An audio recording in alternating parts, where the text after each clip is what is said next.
अपने आत्माओं पवित्र वेदों को पूरा विश्व मानता है कि ये परमात्मा के यथार्थ ज्ञान से युक्त है। और परमेश्वर ने कहा है 600 वर्ष पहले कि वेद मेरा भेद है, मैं ना मिलो वेदन के माही, और जौन वेद से मैं मिलूं वो वेद जानते नहीं। जौन वेद से मैं मिलूं वो वेद जानते नहीं। कबीर परमेश्वर ने कहा था कि धर्मदास, हे प्यारी आत्मा, ये चारों वेद मेरा ही गुणगान कर रहे हैं, पर इसको ये समझ नहीं पा रहे। अब जब आदरणीय धर्मदास जी के विषय में जानकारी आपको देंगे तो उनसे वार्ता में क्या क्या बातें हुई। जब धर्मदास जी ने सचखंड देख लिया और वापस आए, परमात्मा को सतलोक में देखा, सारे ब्रह्मांडों के कंट्रोलर के सिंहासन पर उत्पत्तिकर्ता के रूप में। और उससे पहले आदरणीय धर्मदास साहिब जी हिंदू धर्म में जन्मे, एक लाला जी सेठ के घर जन्म था, बहुत धनी व्यक्ति थे। वो भगवान श्री राम श्री कृष्ण जी पर आसक्त थे, इन्हीं को सुप्रीम पावर माना करते थे, क्योंकि हमारे आदरणीय शंकराचार्यों ने यही ज्ञान फीड कर रखा था पवित्र हिंदू धर्म के पुण्यात्माओं में कि राम और श्री कृष्ण ये सुप्रीम पावर हैं, ब्रह्मा विष्णु महेश ये अजर अमर हैं। विशेषकर विष्णु और शंकर जी को ये अजर अमर कहा करते थे, इनके कोई माता पिता नहीं है। और जब धर्मदास जी ने सतलोक में देखा भगवान को, जब नीचे आकर देखा वही जुलाहे के रूप में कार्य करते को, तब उन्होंने कहा था, हे भगवान, सचमुच भगवान तो आप हो। तो हमें बताया गया कि पुराणों में लिखा है कि श्री विष्णु जी सुप्रीम पावर हैं, वेदों में लिखा है श्री विष्णु जी ही सुप्रीम पावर हैं, शंकर भगवान सर्वशक्तिमान हैं, यही अजर अमर हैं। हे परमात्मा, क्या फिर ये वेद कतेब झूठे हैं? पुराण और वेद क्या झूठे हैं जो इनमें ऐसा लिखा है कि ब्रह्मा विष्णु महेश के कोई माता पिता नहीं? तब परमेश्वर ने कहा था, वेद कतेब झूठे नहीं भाई, झूठे हैं ये समझे नहीं। झूठे दिए जो वेदों को इन पुराणों को समझ नहीं सके, उहा भाई का ज्ञान प्रचार कर रहे हैं, लोक वेद सुना रहे हैं, आपको बरगला रही है। तो फिर शंका हुई कि हे परमेश्वर, इतने महर्षि हो लिए, सतयुग से लेकर आज तक क्या किसी ने वेदों को समझा नहीं? तब परमेश्वर ने कहा था, गुरु बिन काहू न पाया ज्ञाना, जो थोथा बुझ चढ़े मूड किसाना।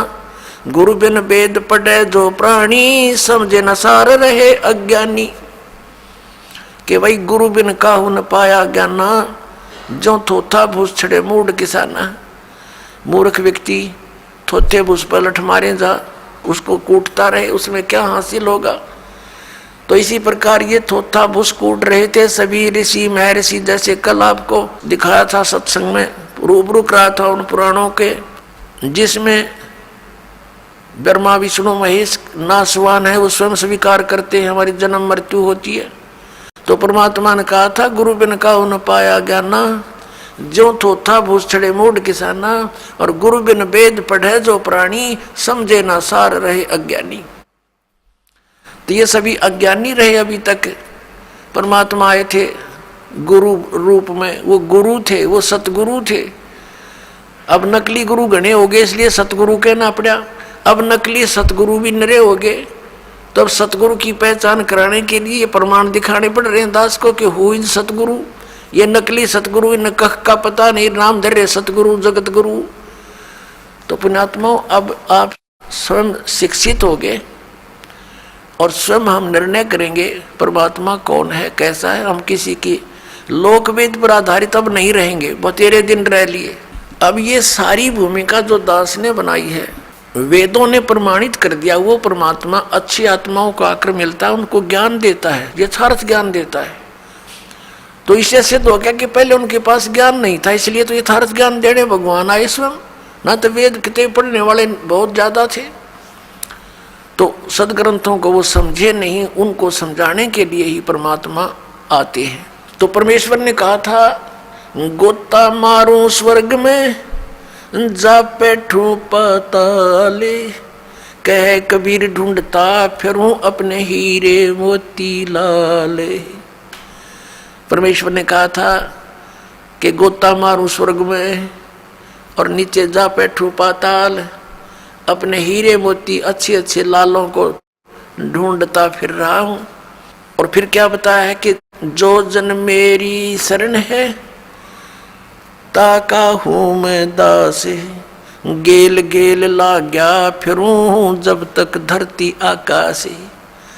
परमात्मा कहते हैं जो एक बार मेरी शरण में किसी भी समय किसी युग में आगी वो आत्मा, फिर उसके साथ ऐसे पीछे पीछे फिरूंगा जब लग धरती आकाश रहेगा, या तो वो पार हो जाएगा, नहीं फिर भी उसको कभी ना कभी शरण में लेकर के दोबारा उसको ज्ञान दूंगा, शरण में लूंगा, ज्ञान बताऊंगा। तो क्या बताया है, जो बच्चा गऊ की नजर में यो साईं को संत, भक्तों के पीछे फिरे वो भक्त वत्सल भगवंत। जैसे गाय को अपना बच्चा होता है, चारा भी चर रही होती है और नजर अपने बच्चे पर रहती है। कोई कुत्ता वगैरह या दूसरा कोई पशु उसके निकट आता है तो चारा चरते चरती भी एक दृष्टि रखती है और फूं करती है, उसको भगाती है कि मेरे बच्चे से दूर हो जा। तो कहते हैं जो बच्चा गऊ की नजर में न्यो साईं को संत, और भक्तों के पीछे फिर वो भगत वत्सल भगवंत। तो पुण्यात्माओं, इस अज्ञान को हटाने के लिए परमेश्वर स्वयं आते हैं कि परमात्मा कौन है, वो कहाँ रहता है और कैसे वो स्थान प्राप्त हो सकता है जहाँ जाने के बाद साधक फिर लौटकर संसार में नहीं आते।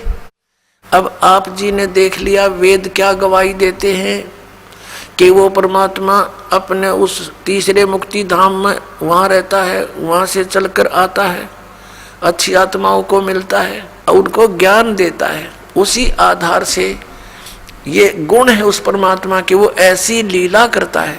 उसी लीला के अंतर्गत कलयुग के अंदर वो परमेश्वर किन किन महान आत्माओं को मिले। आदरणीय धर्मदास साहिब जी बांधवगढ़ वाले को, आदरणीय मलुकदास जी, आदरणीय नानक साहिब जी सिख धर्म के प्रवर्तक को, आदरणीय दादू साहिब जी, आदरणीय गरीबदास साहिब जी गांव छुड़ाने जिला झज्जर हरियाणा वाले को, आदरणीय घीसा दास साहिब जी गांव खेखड़ा जिला मेरठ उत्तर प्रदेश वाले को। इन महापुरुषों के विषय में तो दास को जानकारी है और अन्य बहुत से महापुरुषों को वो ऐसे मिलते हैं। आदरणीय नामदेव जी को भी मिले थे, आदरणीय हजरत मोहम्मद जी को भी मिले थे।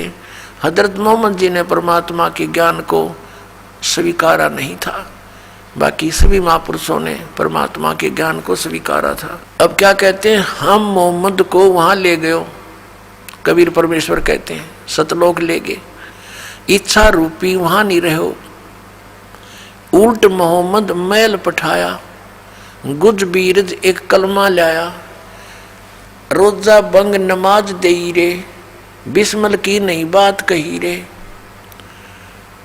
अब क्या बताते हैं कि हम इस हजरत मोहम्मद को भी लेकर गए थे, क्योंकि सभी आत्मा उस एक का परमात्मा की है, अल्लाह कबीर की है, उस परम अक्षर ब्रह्म सत्य पुरुष की है।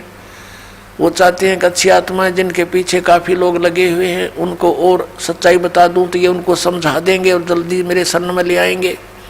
लेकिन यहाँ परमात्मा की जो बात सिरे नहीं चढ़ पाई। तो क्या बताते हैं, परमात्मा ने फिर आकर बताया कि हे मुसलमानों, तुम हजरत मोहम्मद के नाम पर जो ये बिस्मिल करते हो, ये बिस्मिल करने की बात उन्होंने नहीं कही। उन्होंने क्या बताया, रोजा बंग नवाज दई रे, बिस्मिल की नई बात कही रे, नबी मोहम्मद ना गोश्त खाया। हजरत मोहम्मद ने, नबी मोहम्मद ने मांस नहीं खाया, मांस नहीं खाया। कहते हैं अरस कुरस पर अलह तकत है, खालिक बिन नहीं खाली, और वो पैगंबर पाक पुरुष थे साहिब के अब्दाली। वह पैगंबर तो पुण्यात्मा थी, वैसे जुल्म करें थे जैसे तुम कर रहे हो।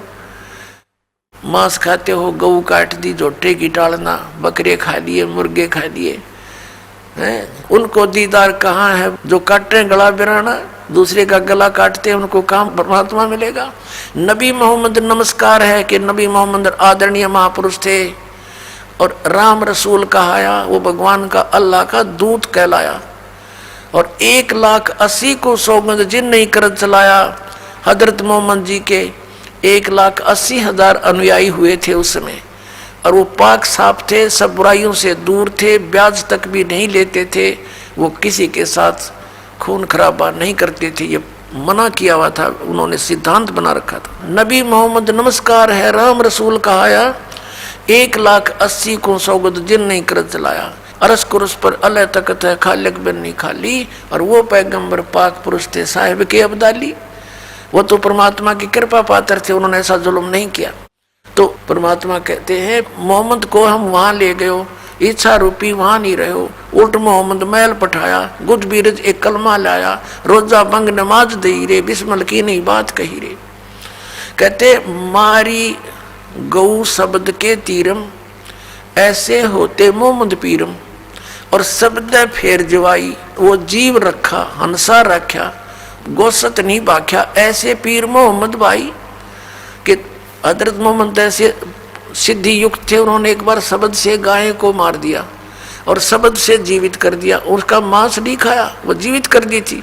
और तुम करके दिखाओ जीवित। उस दिन को, जिस दिन हजरत मोहम्मद ने ये लीला की थी, उस दिन को मनाने लग गए। उस दिन ये गुरु गौ विशेष कर बिस्मिल करते। परमात्मा कहते उन्होंने तो जीवित कर दी थी, वो मांस नहीं खाया था। फिर क्या बताते हैं परमात्मा कहते हैं एक समय हजरत मोहम्मद जी ने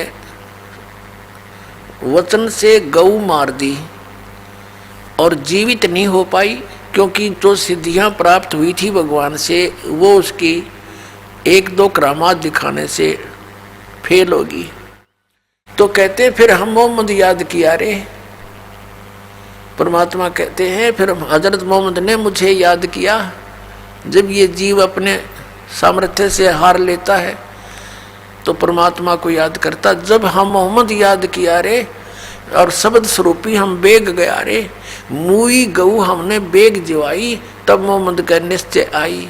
तुम कबीर अल्लाह दरवेशा और मोहम्मद का फिर गया अंदेशा।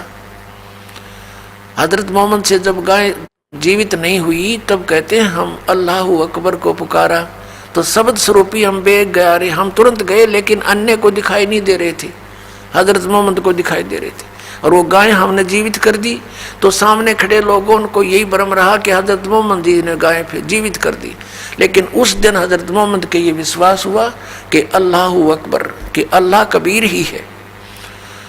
अब उस अल्लाह अकबर को मुसलमान जानते नहीं, पहचानते नहीं, कौन है वो अल्लाह अकबर, कौन है वो अल्लाह कबीर।